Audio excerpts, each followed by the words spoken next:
Guys, can we just take a moment and appreciate what happened at Summer Sonic 2026? Because honestly, P-pop was not just invited to Japan. P-pop showed up. We had BINI and SB19 performing at one of the biggest music festivals in Japan, Summer Sonic. And as a Filipino living here in Asia, seeing this kind of news just hits differently. And what I really like is that Beanie and SB19 didn't just go there trying to be copies of K-pop or J-pop. They went there as Filipino artists, performing their own music, bringing their own style and representing the Philippines.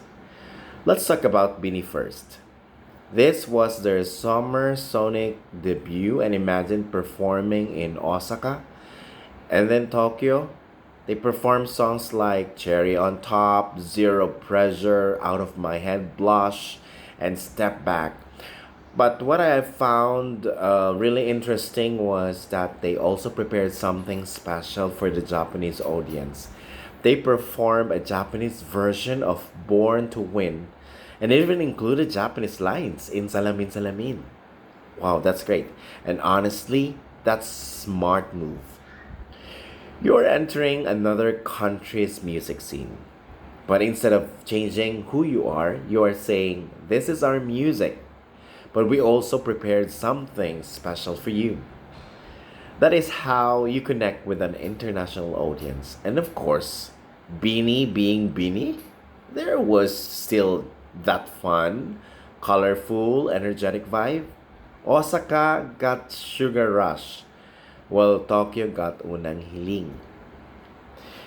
So, yes, different audience, different experiences. Hindi yung copy-paste performance lang, may effort talaga. Now, let's move to SB19. Guys, SB19 at Summer Sonic is another level of Pinoy okay ka lang. They opened their Osaka set with DAM Dum, followed by The Quit and Memories, and closed with Cream Zone.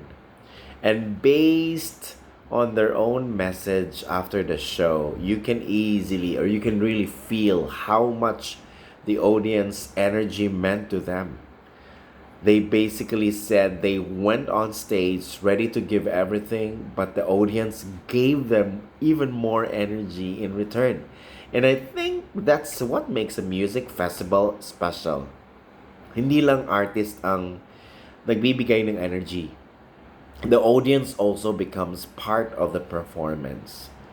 But of course, the moment that probably made a lot of people go, wait, what? Was in Tokyo. Kento Nakajima joining SB19 for Gento. And not just standing there. The man has his own Japanese verse and joined the choreography. Excuse me? Imagine being an 18 watching that live.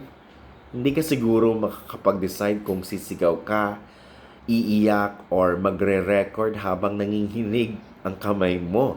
But seriously, I think that collaboration was a very good moment not only for SB19 but also for the connection between Filipino and Japanese artists.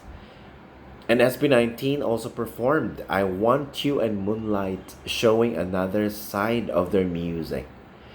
Now, here's my honest takeaway from all of this. I don't think this is about saying, okay, P-pop has arrived, so we are done. No. I think this is a proof that P-pop is starting to enter more international spaces, and that's exciting. But what I love most is that SB19 and BINI represent two different styles. BINI brings that bright, youthful, fun pop energy.